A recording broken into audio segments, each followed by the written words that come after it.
Welcome back for Wellness Facts. It is I, Sarah Otto-Combs, Ayurvedic practitioner, wellness warrior, and the founder of Siddha Labs. So Ayurveda is the game and Kapha is the name that we are talking about today in a very special way. I studied Ayurveda at the Ayurvedic Institute with Dr. Basant Lad, and man, he loves Kapha Dosha. Like anytime we would talk about Kapha, which is the correct pronunciation, he would just like go on forever and just have this glow. And I'm pretty sure it's because his wife is Kapha dominant. And he loves Kapha people.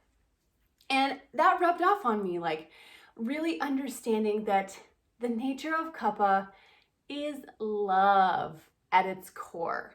And it's just such a beautiful element and dosha because Kapha is what is holding us together. And isn't love what holds everything together, like really and truly?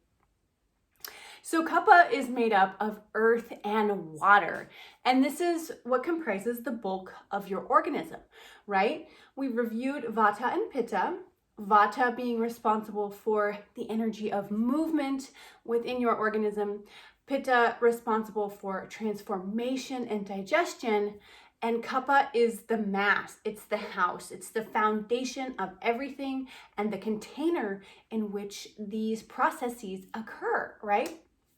So Kapha is like the juiciness.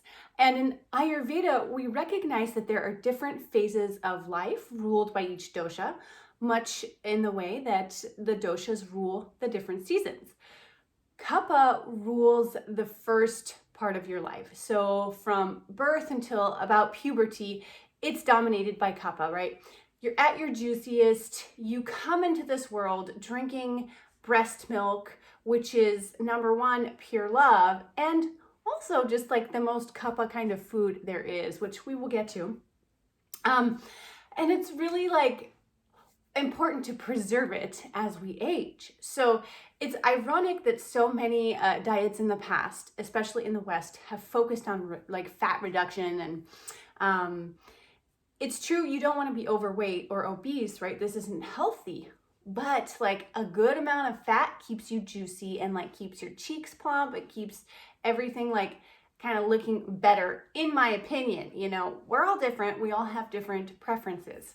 But it's really that essence of youth that people are paying how many millions of dollars every year to try and stay youthful when they could just be adding like a couple tablespoons of ghee to their food and be getting a lot of the same effect.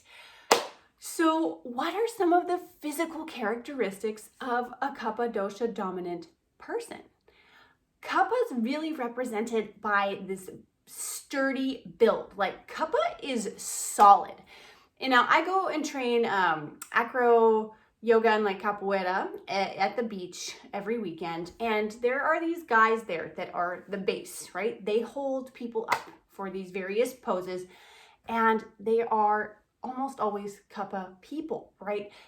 Kapha doesn't always look so buff. Like you need a good amount of Pitta to get that definition, but Kapha is really the strongest. Like Kapha is a natural athlete, a natural dancer. Like, I don't know if you've seen those videos of the amazing kids that are just like getting down. A lot of them are Kapha kids. Like it's just this natural part of their being.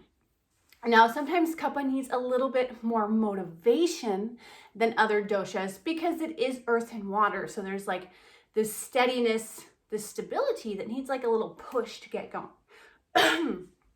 So how else can we see Kapha besides the sturdy build? Kapha people have this like incredible smooth marbled skin, and they're those people that they tell you their age and you're like, excuse me, I thought you were like 20 years younger. What are you doing? They're like, I don't even use face lotion. You're like, damn, what am I doing wrong? You're not doing anything wrong. You just have a different dosha that dominates your body. So Kapha won't have wrinkles. They tend to have a very melodious voice, not always, and big eyes, right? Like these big caring, compassionate, loving eyes. This is such a Kapha thing. And they'll often have very thick hair. Like I'm Pitta Vata, I have this very typical like fine Pitta hair with a little bit of curl, which is Vata. Whereas Kapha hair is just like luscious tresses. Emotionally, Kapha, as I mentioned, is really that love. It's that natural mothering instinct and tendency. And it's the caretaker, right? Kapha loves to take care of other people. You can count on Kapha to be there. Kapha is like always sweet, not judgmental like Pitta or like anxious like an imbalanced Vata person, right? Kapha is like solid. So we all need some Kapha in our lives. And in fact, we do all have Kapha in our bodies, otherwise we wouldn't exist, but to varying degrees.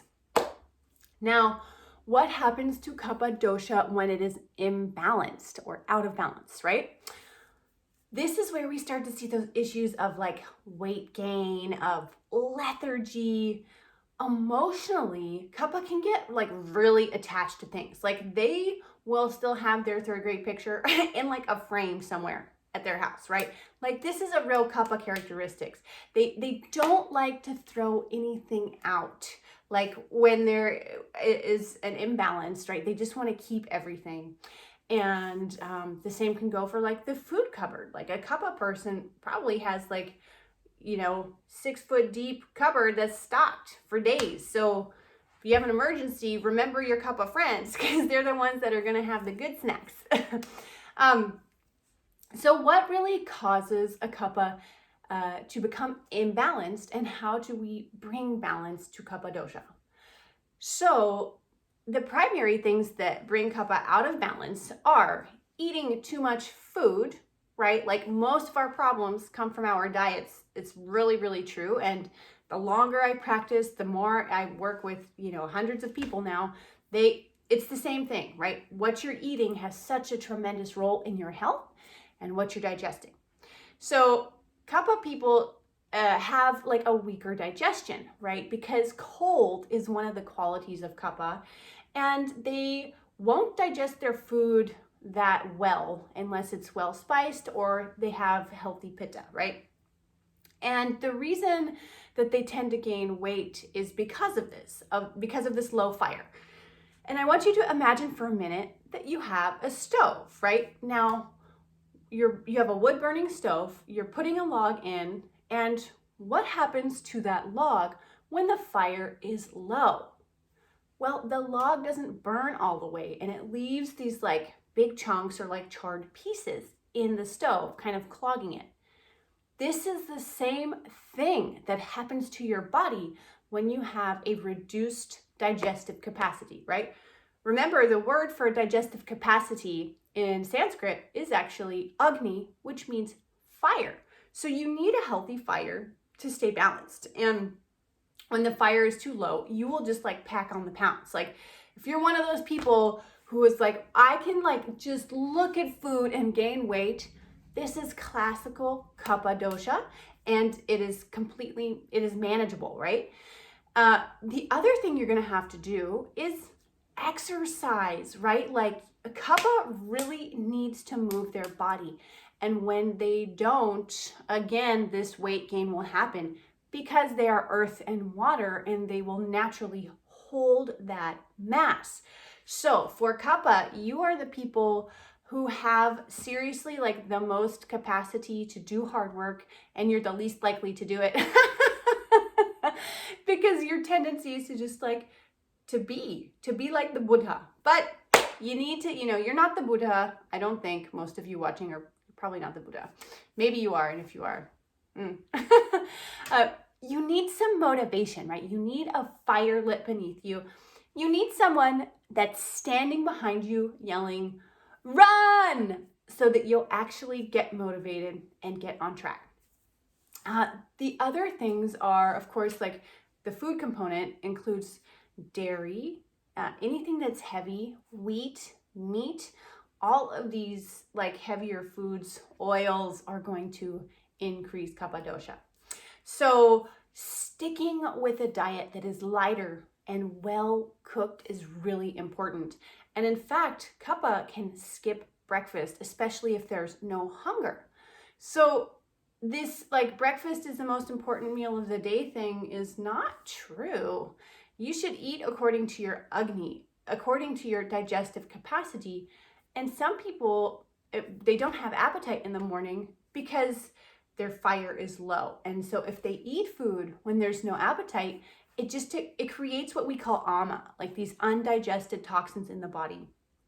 And I'll link the video so that you guys can check it out.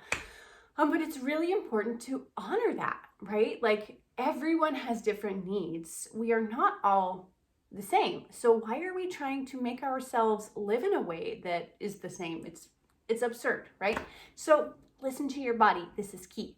If your digestive capacity is very low and you want to work on that, that's a different story, right? Like, again, these lighter foods, well-spiced foods will really go a long way in getting you balanced. So this is my little 10 minutes on Kapha Dosha. Please let me know if you have any questions. Drop a comment below. As always, smash that like button, subscribe, and reach out if you want to work with me and go deeper into unraveling your unique constitutional needs and how to keep them balanced, how to keep yourself happy and healthy, because that is your divine birthright. Sending love and light.